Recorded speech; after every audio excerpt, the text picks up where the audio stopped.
Donc je suis Christophe Kong, j'ai 48 ans, je suis marié et père de 2 enfants. Je suis exploitant depuis 1994.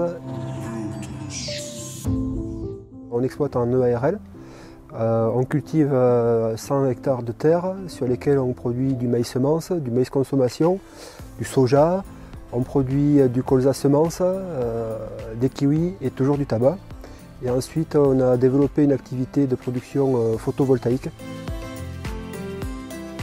Mon père n'était pas agriculteur et il était donc ouvrier dans une usine à Oloron.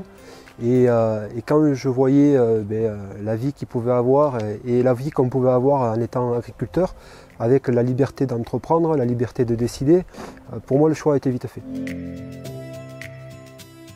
Moi je suis fier d'avoir donné une orientation à l'exploitation qui devrait faire que mon fils devrait reprendre dans 3 ans.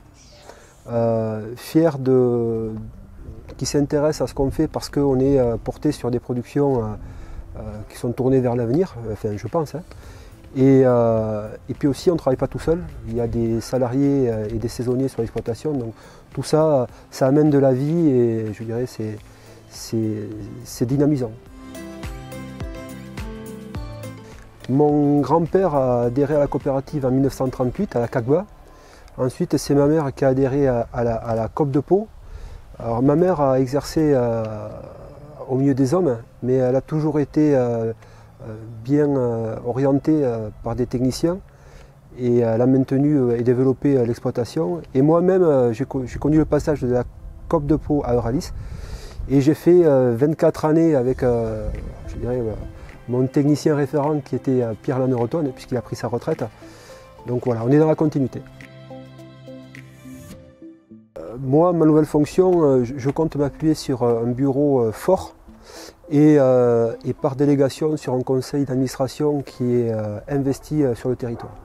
En 1994, je suis rentré administrateur dans une petite coopérative qui s'appelait Akitab et j'ai eu la chance de vivre avec les gens qui l'avaient créée.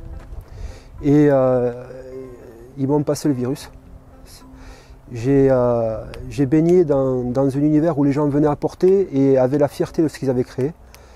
Et je pense que quand on est administrateur, il faut qu'on s'approprie le projet et qu'on le porte sur nos territoires. On va se donner, et je donnerai tout ce que je peux pour être à la hauteur et pour rendre à Euralis ce que Euralis m'a amené. Alors j'ai quelques certitudes. Je pense que la lutte contre le réchauffement climatique et la décarbonation de l'industrie va faire que demain on va s'orienter vers la production d'énergie décarbonée. Il y a aussi tout ce qui va tourner autour de la gestion de l'eau. L'eau, on sait que dans certaines périodes de l'année il y en aura moins et puis dans d'autres il y en aura peut-être de trop. Donc il va falloir qu'on apprenne à la piloter et à la gérer cette eau. C'est aussi tout le travail autour des biocontrôles, des méthodes de lutte alternatives. Et après, il y a aussi le retour de l'agronomie. Et vous comprendrez donc pourquoi on a choisi le choix du conseil et pourquoi on investit aussi dans les semences, parce que la génétique fera que aussi demain, elle nous permettra d'être rentable et d'être performant. Moi, le message que je veux faire passer, c'est que on n'est rien les uns sans les autres.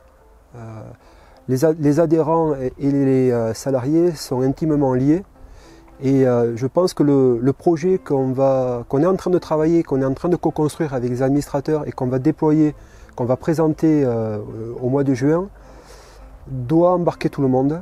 On doit tous, au niveau où on se trouve, donner un peu plus.